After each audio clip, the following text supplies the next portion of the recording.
Hello, I'm Michael Pierce, and this is The Human Condition.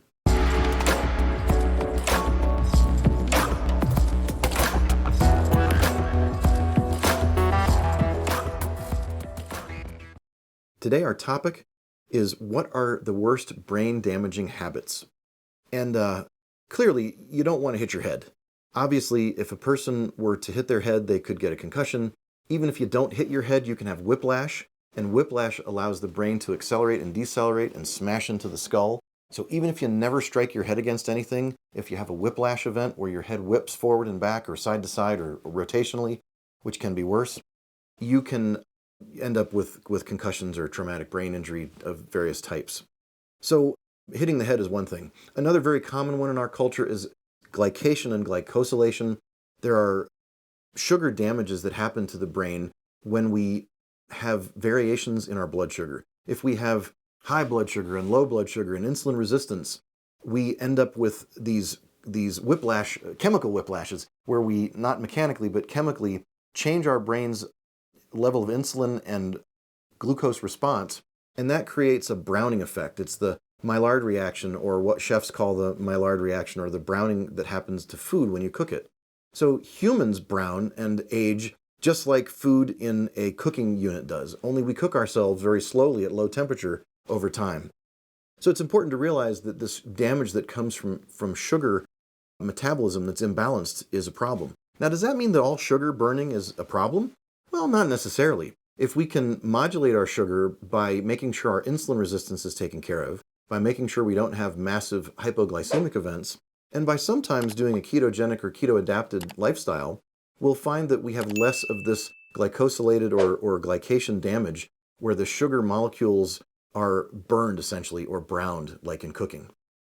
That can damage our organs like our heart, it can damage our brain, and it can damage our blood vessels in our brain. So we don't want to do those types of things to ourselves. Of course, alcohol and smoking can damage the brain over time. There are PTSD events where a person receives an emotional stress without a physical impact to their brain, and sometimes the brain scans of those people look just as bad as a physical traumatic brain injury.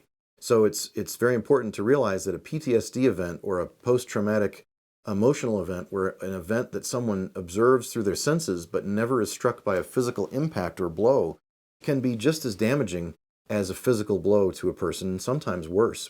So these emotional traumas sometimes need to be processed and dealt with both chemically through diet and detoxification and cleansing, as well as supplementation and maybe even analyzing SNPs. Sometimes a person has these SNPs that make their brain more vulnerable to different kinds of chemical changes. So damaging habits to the brain would be whatever is bad for your SNPs, and you have to find out what your SNPs are first. You can do functional testing, and you can do all kinds of tests of stool, saliva, hair, blood, and figure out what's going on with your body chemistry, but any habit that changes your brain chemistry for the worst would be a brain-damaging habit over time. Now, are you going to get brain damage from eating a cookie? Well, not right away. It would take years to have that lifestyle, and Americans are headed down that road.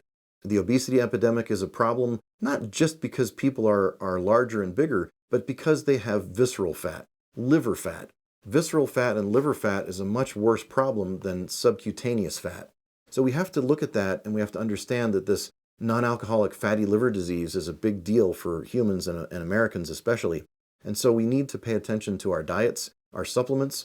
The toxins that we're exposed to are the last topic that I'll talk about right now. Toxic solvents and chemicals that are man-made are large molecules. We can test for those in the urine and in the blood. Those are not heavy metals, but they may have heavy metals tied to them. These are larger molecules than heavy metals. Heavy metals are atoms, essentially elements. But man-made toxins and solvents are a real problem for the brain, especially those that are, paint thinners or volatile organic compounds, they're called VOCs. They're not the only toxic compounds, but they are very prevalent in our world, and they're hard to get away from, so that's important. Exercising at altitude, if it's done properly, can be a very good thing, but if a person is unhealthy and doesn't do it properly and pay attention to themselves, they may exercise at altitude or the equivalent of altitude by using different machines and masks that give them varying levels of oxygen or carbon dioxide or positive or negative pressure, and they might damage themselves over time. So we should look at that. and pay attention to ischemia or lack of blood flow in our brains.